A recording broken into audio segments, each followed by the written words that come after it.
बिस्मिल्लाहिर्रहमानिर्रहीम। अस्सलामुअलैकुम my YouTube family. मैं हूँ वलीद रज़ा और आपको वेलकम करता हूँ आपके अपने यूट्यूब चैनल अलिफ़ किचन में। जी तो माय यूट्यूब फैमिली, आज मैं आप लोगों के साथ पाइनएप्पल क्रीम केक की रेसिपी शेयर करूंगा।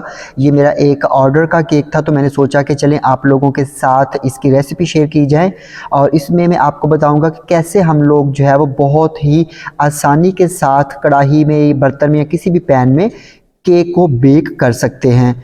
तो इसके लिए आपने वीडियो को फुल वॉच करना है ताकि इसमें जितनी भी टिप्स एंड ट्रिक्स हैं आप उनको फॉलो कर सकें और इसके बाद जब भी आप केक घर में बनाएं तो आपका भी केक इसी तरह परफेक्ट बेक होकर निकले। तो आगे चलते हैं और जल्दी से फिर पाइनएप्पल क्रीम केक बनाना शुरू करते हैं।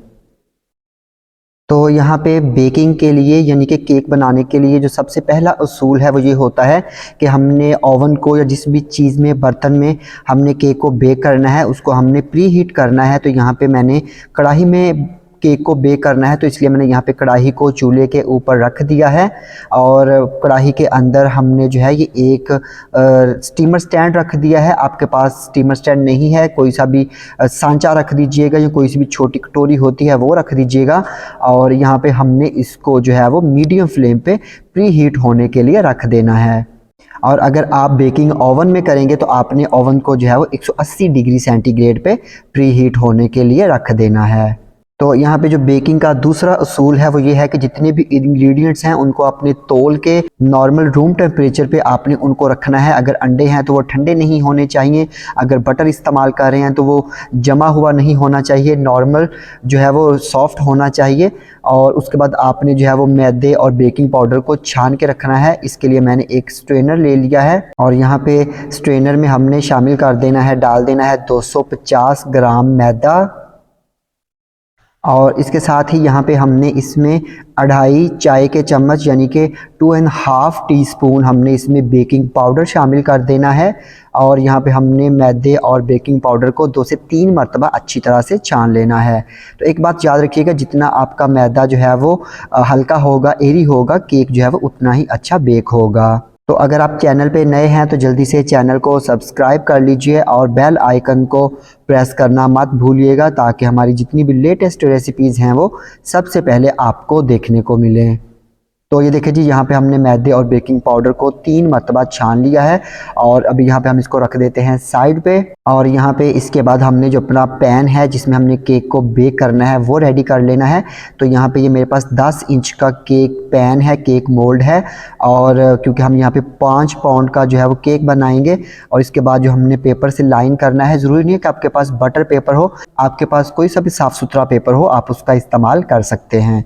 और यहाँ पे सबसे पहले केक मोल्ड को हमने ऑयल की मदद से अच्छी तरह से ग्रीस कर लेना है और इसके बाद जो हमने नीचे पेपर रखना है उसको भी हमने हल्का सा ऑयल की मदद से ग्रीस कर लेना है। और यहाँ पे ये पेपर हमने केक मोल्ड के अंदर नीचे बेस में रख देने हैं। और यहाँ पे नीचे पेपर रखने के बाद हमने जो साइड्स पे पेपर्स लगाने हैं उनको भी हमने हल्का हल्का सा ऑयल से ग्रीस कर लेना है।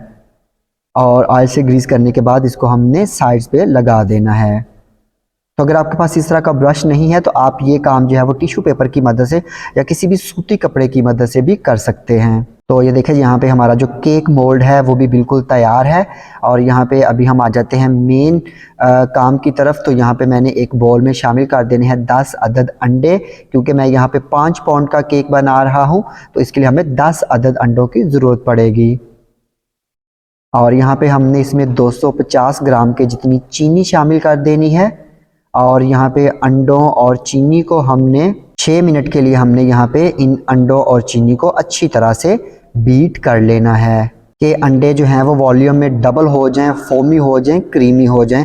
हमने इनको इतना जो है वो बीट करना है। तो तकरीबन जो है 6 मिनट जो है वो लग जाते हैं। तो ये देखिए जी, यहाँ पे हमने अंडों को 6 मिनट के लिए बीट कर लिया है और माशाल्लाह अंडे जो है वॉल्यूम में डबल ट्रिपल हो चुके हैं और ये बिल्कुल क्रीमी और फोमी से भी हो चुके हैं। और यहाँ पे अभी हमने इसमें 2 चाय के चम्मच वनीला एसेंस शामिल कर देना है। ये लाजमी शामिल करेंगे क्योंकि अगर ये नहीं शामिल करेंगे तो अंडों की स्मेल आएगी। तो अगर आपके पास वनीला एसेंस नहीं है तो आप इसमें लेमन एसेंस का इस्तेमाल भी कर सकते हैं। और यहाँ पे वनीला एसेंस शामिल करने के बाद हमने मज़ीद इसको 1 मिनट के लिए बीट कर लेना है। तो ये देखिए जी, यहाँ पे हमने अंडों और चीनी को अच्छी तरह से बीट कर लिया है। अभी हम बीटर को बंद कर देंगे और यहाँ पे हमने इसमें मैदे को फोल्ड करना है। तो इसके लिए मैंने छलनी में या किसी भी स्ट्रेनर में थोड़ा थोड़ा करके मैदा डालते जाना है और यहाँ पे हमने मैदे को जो है वो इसमें छान लेना है और इसको हमने हल्के हाथ से स्पैचुला की मदद से फोल्ड करना है। तो बेकिंग का ये भी एक बहुत ख़ास उसूल है कि आपने इसको अनइवनली यानी कि बेएहतियाती के साथ अंडों और चीनी में मैदे को मिक्स नहीं करना, फोल्ड नहीं करना। आपने जो है वो एक ही डायरेक्शन में कट राउंड जिस तरह मैं कर रहा हूँ इस तरह करके आपने मैदे को इसमें फोल्ड करना है। और यहाँ पे थोड़ा थोड़ा करके मैदा हमने इसमें छानते जाना है, डालते जाना है और यहाँ पे हमने इसको फोल्ड करते जाना है। तो एक बात याद रखिएगा, इसमें लम्प्स या किसी भी किस्म की गुठलियाँ नहीं बननी चाहिए और यहाँ पे आपने इसको जो है वो ओवर फोल्ड भी या ओवर मिक्स भी नहीं करना है, वरना आपका केक जो है वो राइज नहीं होगा, फूलेगा नहीं, बैठ जाएगा। तो ये देखिए जी, यहाँ पे हमने जो है वो केक का बैटर रेडी कर लिया है। अभी हमने इसको डालना है केक मोल्ड के अंदर, जिसको हमने प्रिपेयर करके ग्रीस करके पेपर से लाइन करके रख लिया था और ये सारा बैटर हमने इसके अंदर डाल देना है।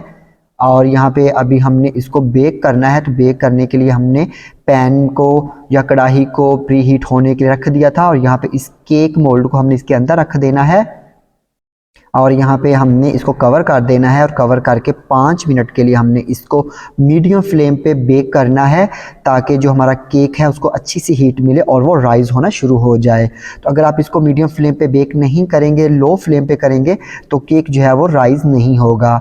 और 5 मिनट के बाद हमने इसको मीडियम लो फ्लेम पे 40 से 45 मिनट के लिए बेक कर लेना है।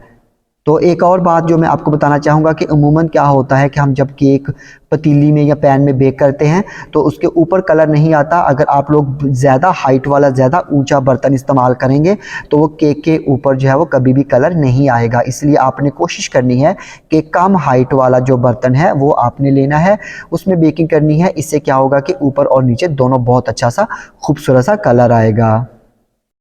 तो ये देखिए जी, यहाँ पे जो है मैं आपको फ्लेम भी दिखा देता हूँ। तो यहाँ पे 5 मिनट के लिए मैं इसको, ये जो फ्लेम आपको नज़र आ रही है, इस फ्लेम पे हमने इसको बेक करना है और 5 मिनट के बाद हमने इसको लो कर देना है और 40 से 45 मिनट के लिए हमने बेक कर लेना है। तो एक बात याद रखिएगा, 30 मिनट से पहले आपने केक को कभी भी ढक्कन उठा के चेक नहीं करना, क्योंकि केक जो है वो राइज हो रहा होता है, बेक हो रहा होता है। अगर आप उसको चेक करेंगे उसमें एयर चली जाएगी बर्तन के अंदर और वो केक जो है वो बैठ जाएगा, फूलेगा नहीं। तो आपने जो इन छोटी छोटी बातों का ख्याल रखना है तो आपका केक बहुत ही अच्छा सा बेक होगा। तो यहाँ पे केक को बेक होने देते हैं और आपसे मिलते हैं फिर हम लोग 45 मिनट के बाद। तो ये देखिए जी, यहाँ पे केक को बेक होते हुए 50 मिनट हो चुके थे और यहाँ पे अभी हमने केक को बिल्कुल भी चेक नहीं किया। अभी यहाँ पे हम इसको चेक करते हैं और माशाल्लाह देखें केक हमारा बहुत अच्छा सा ज़बरदस्त सा जो है ये बेक हो चुका है।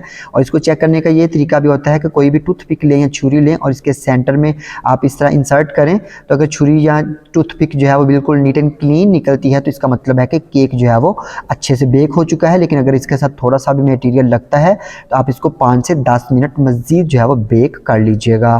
तो यहाँ पे अभी इसकी फ्लेम कर देते हैं बंद और इसको निकालते हैं और यहाँ पे मोल्ड के अंदर ही हमने इसको ठंडा कर लेना है। तो तब तक हम इसकी जो क्रीम है उसको व्हिप कर लेते हैं। तो यहाँ पे जो है वो क्रीम को व्हिप करने के लिए भी कुछ बातें हैं जिनको जो है वो नोट करना ज़रूरी है। इसके लिए क्रीम जो है वो अच्छी खासी चिल होनी चाहिए, लेकिन जमी हुई या फ्रीज़ हुई नहीं होनी चाहिए। तो अगर आप जमी हुई क्रीम को डायरेक्टली व्हिप कर लेंगे तो व्हिप होने के बाद जब आप उसको रखेंगे तो वो थोड़ी देर के बाद ही जो उसमें आइस क्रिस्टल्स होंगे वो मेल्ट होना शुरू हो जाएंगे और आपकी क्रीम जो है वो सारी बैठ जाएगी। तो अगर आपकी क्रीम जो है वो उसमें क्रिस्टल्स हैं, जमी हुई है, तो आप उसको निकाल के थोड़ी देर के लिए बाहर रख दें। अगर आपने सुबह के टाइम केक बनाना है तो आप रात को इसको नीचे फ्रिज में रख दीजिएगा, लेकिन अगर आपने रात को बनाना है तो आप सुबह के टाइम इसको नीचे फ्रिज में निकाल के रख दीजिएगा। और अगर फिर भी वो जमी हो तो आप उसको 10 से 15 मिनट के लिए बाहर रूम टेम्परेचर पे रख दीजिएगा। या अगर आपको जल्दी है तो आपने किसी भी चम्मच की मदद से उन आइस क्रिस्टल्स को पहले ख़त्म कर लेना है। तो ये देखिए यहाँ पे हमारी क्रीम जो है वो जमी हुई थी, उसमें भी आइस क्रिस्टल्स थे। तो चम्मच की मदद से हमने इसको थोड़ा सा ऐसे ही मिक्स करके इसके आइस क्रिस्टल्स को ख़त्म कर लिया है।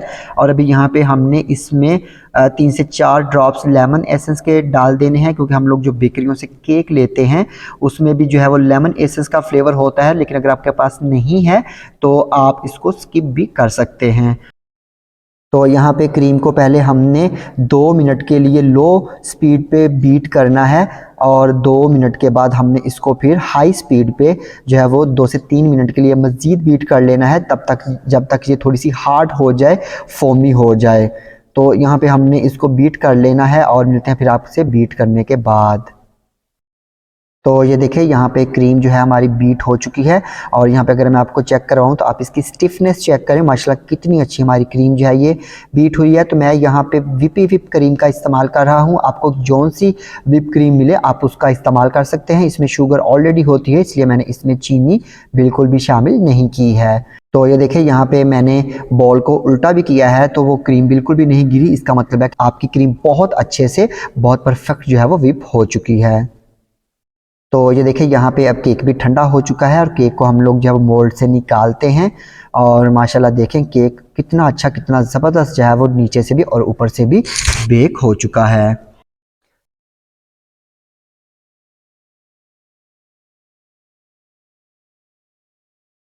तो यहाँ पे अभी सबसे पहले हमने फ्रॉस्टिंग के लिए केक की कटिंग कर लेनी है। तो यहाँ पे मैं ब्रेड नाइफ़ का इस्तेमाल करते हुए केक को सेंटर से हाफ कट कर लूँगा। तो यहाँ पे केक कट करने के बाद माशाल्लाह देखिए कितना अच्छा सा हमारा केक जो है वो अंदर से भी बेक हुआ है। और यहाँ पे अभी हमने केक को जो है वो सोक करना है।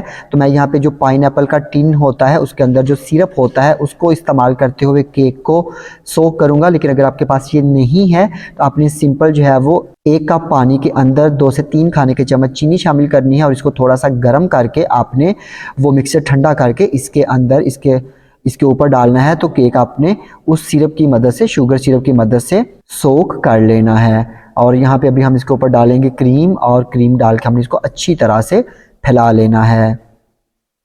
तो यहाँ पे आपकी मर्ज़ी है कि आपने क्रीम जो है वो कम लगानी है या ज़्यादा इस्तेमाल करनी है।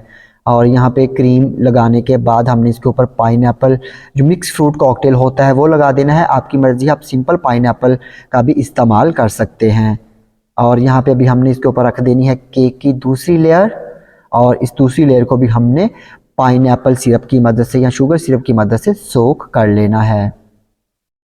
तो यहाँ पे मैंने जो है एक पाइपिंग बैग में क्रीम डाल ली है, और यहाँ पे जो राउंड नोज़ल है वो हमने डाल ली है, और यहाँ पे इस क्रीम को हमने जो है ये इस केक के ऊपर इस तरह करके अप्लाई कर देना है।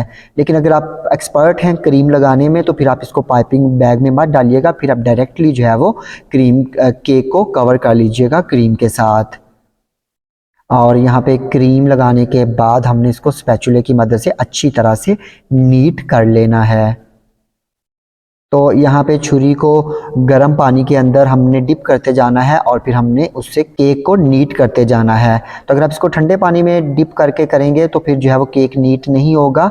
तो इसलिए आपने हमेशा गर्म पानी का इस्तेमाल करते हुए गर्म पानी के अंदर छुरी को डिप करना है, और फिर आपने केक को उसके साथ नीट करते जाना है। तो ये देखिए यहाँ पे अभी हम इसकी डिज़ाइनिंग करेंगे। तो यहाँ पे मैंने थोड़ा सा रेड कलर डाल के इसको क्रीम को अच्छी तरह से मिक्स कर लिया था, और इसको मैंने एक पाइपिंग बैग में फिल कर लिया था। और यहाँ पे मैंने जो 1M नोज़ल होती है, जो फ्लावर नोज़ल होती है, उसका इस्तेमाल किया है। और यहाँ पे हमने राउंड इसके अंदर जो है वो फ्लावर्स बना देने हैं। तो आपकी मर्ज़ी है, आप जो है वो किसी भी किस्म का डिज़ाइन जो है वो इसके ऊपर बना सकते हैं, कोई इशू नहीं है। तो ये देखिए यहाँ पे हमारा बहुत ही खूबसूरत सा, बहुत ही मज़ेदार सा जो पाइनएप्पल क्रीम केक है ये बन के बिल्कुल रेडी है। और मैं आपको कटिंग करके इसलिए नहीं दिखा सकता कि मैं इन्हें इस केक को जो है वो भेजना है, ये किसी का ऑर्डर का केक था। और यहाँ पे मैंने जो है 1500 रुपया लगाया था इस केक के सारे मटेरियल के ऊपर, और मैंने इसको 4000 में सेल किया है। तो अगर आप भी चाहें तो आप भी इसको अपने घर से शुरू कर सकते हैं, और घर में केक बना के आप इनको डिलीवर कर सकते हैं, और अच्छा खासा मुनाफा जो है वो कमा सकते हैं।